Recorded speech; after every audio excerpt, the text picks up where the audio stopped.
Hey there, folks. Grab a coffee and settle in, because I've got a story that'll make you laugh, maybe grit your teeth a bit, and hopefully remind you why standing your ground can feel so damn good. My name's Tom Whitaker, retired Navy engineer, and when I moved to Willow Creek, a sleepy little lakeside spot in the middle of nowhere, all I wanted was a quiet lifing, my coffee, and my little dock on Lake Serenity, just soaking in the morning mist. But peace, as I learned, doesn't come cheap when you've got an HOA president named Linda Voss who thinks she owns the whole damn lake. I've been out of the Navy for a couple years, after 3 decades fixing engines on ships, staring at the ocean like it could talk back. Willow Creek was my soft landinga, small house. Nothing fancy, right on the edge of this crystal-clear lake, surrounded by pines that whispered when the wind kicked up. I built my dock by hand, board by board, back in 2015, got it approved by the HOA with all the paperwork squared away, mails, signatures, the works tucked in a folder for safekeeping. That dock wasn't just wooden nails. It was my sanctuary, where I'd sit with my thermos, watch the herons glide, and let the world fade away. Every morning, I'd row out of my old tin boat, the kind that creaks like it's got stories of its own, and just be. Sounds simple, right? Yeah, until Linda showed up.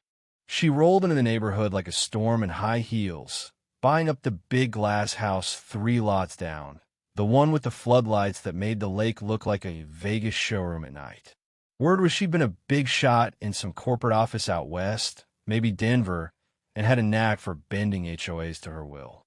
By last spring, she'd sweet-talked her way onto the board, and before anyone could blink, she was president, strutting around with a clipboard like it was a scepter. I didn't care much for HOA politics, checked a box at the election. Forgot about it, but I should have paid attention, cause Linda had plans, and my dock was in her crosshairs. It started with a letter, all polite and official, slipped into my mailbox like a snake in the grass. Your dock may not comply with updated aesthetic standards. It said, please contact the HOA for an inspection. Updated standards? My dock was greenlit years ago, and nothing had changed except the board's ego.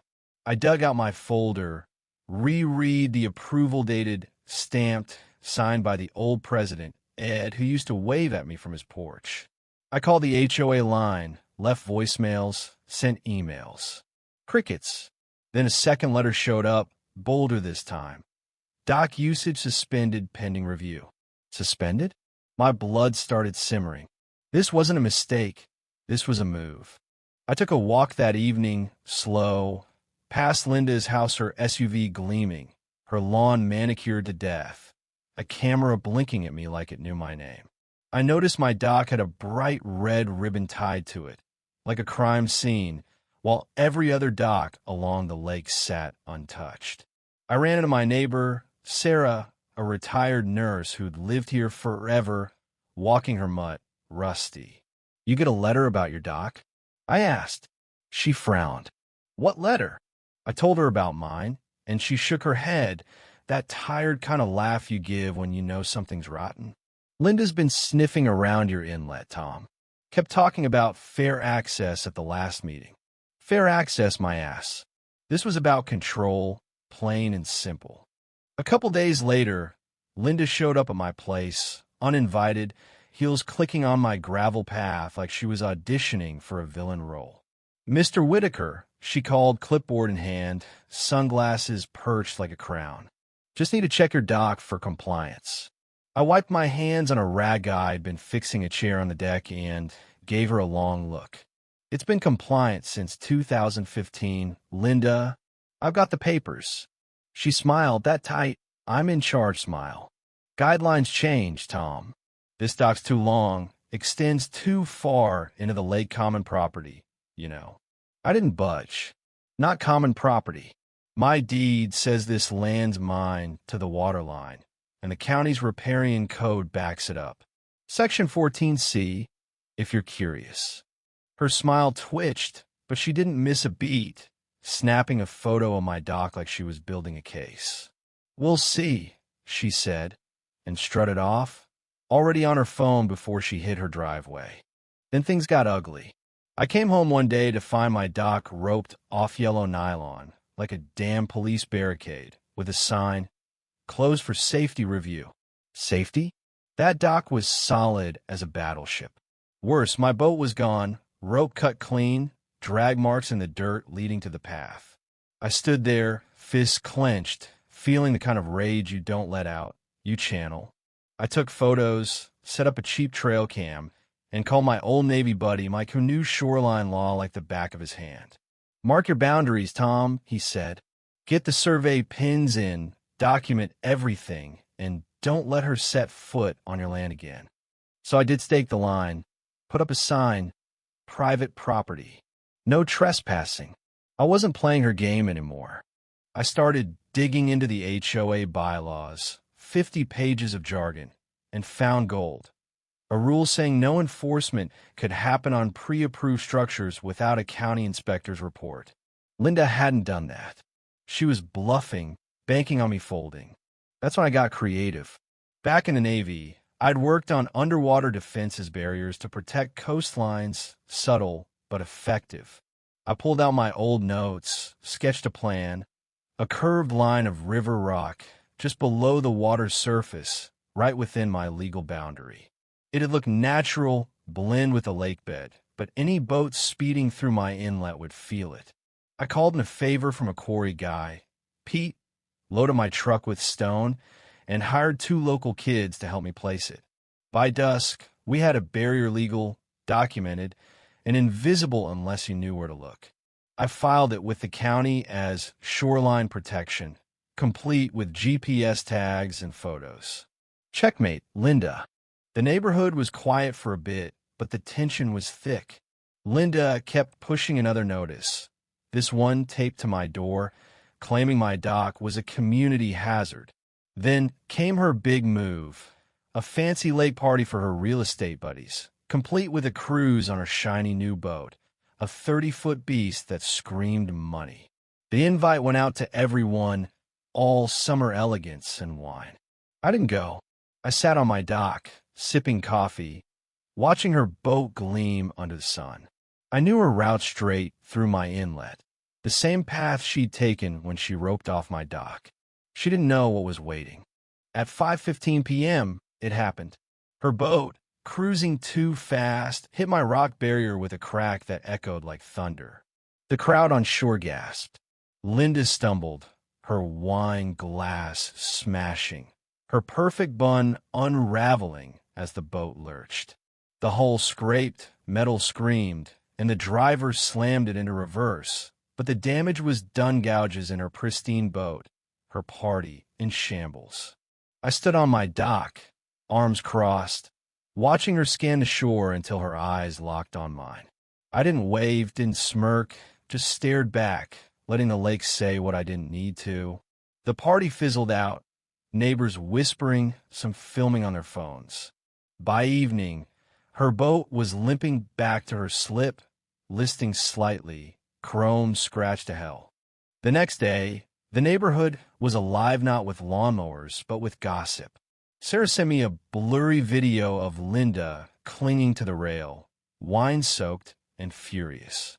Another neighbor, Carl, posted a clip of the crash online with a caption, "Who really owns this lake?" It got 300 views by noon. Linda went quiet, her house dark, her boat covered with a tarp. But she wasn't done. A certified letter arrived, accusing me of endangering the community with my unpermitted rocks. She even filed a lawsuit, reckless endangerment, defamation, the works. I called Mike again, who laughed so hard he nearly dropped the phone.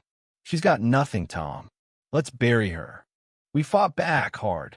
Mike, now my lawyer, filed a counterclaim trespass, theft, emotional distress over my stolen boat, which, by the way, mysteriously showed up behind the HOA shed after the crash. We got affidavits from neighbors Sarah, Carl, even old Mrs. Perry, who'd been fined for her birdhouse. We found emails from Linda to the board, one saying, "Whitaker's hogging the best spot on the lake. We need it for optics." Optics? That's what this was about, her ego, her image. At the HOA meeting, I laid it all out, calm as the lake itself, showing the crowd my permits, the bylaws she'd broken, the truth she'd twisted. Linda tried to fire back, but someone yelled, "You chained his dock." Another shouted, "You fined my kid's lemonade stand." She screamed me to a raw, desperate sound and stormed out, leaving her binder behind. The courtroom was small, just a municipal hall, but it felt like a battlefield. Mike was a machine, presenting my permits, the county's approval, emails proving Linda acted alone. The board's treasurer, Paul, cracked, admitting no vote was held. The secretary, Ellen, read Linda's emails aloud, her voice steady as she buried her former boss. The judge, a no-nonsense woman named Carter, didn't even blink. "Case dismissed," she said. "HOA to remove all encroachments and pay costs." Linda deflated, her lawyer whispering uselessly as she shuffled out. My dock was free by morning, the chain gone, my boat back where it belonged. The neighborhood changed after that. Linda's name vanished from the HOA site, her house hit the market, and whispers said she fled to Arizona. A new board was elected, folks like Sarah, who'd had enough of petty tyrants. My dock became something else, too. Kids fished off it, couples took photos, Rusty napped under the bench. Someone carved a sign, "Whitaker's Haven." I didn't ask for it, but I didn't mind. I joined a residents group, not to lead, but to keep things fair, to make sure no one else got chained out of their own piece. Looking back, it wasn't just about the dock. It was about what happens when someone thinks they can own your quiet, your home, your right to exist. Linda thought she could bully me into submission, but she didn't know I'd spent years learning how to fight without raising my voice. The lake's calm now, reflecting the pines like it always did, but it's different, freer, somehow. I sit on my dock most mornings, coffee in hand, watching the water ripple, and I wonder, what would you have done?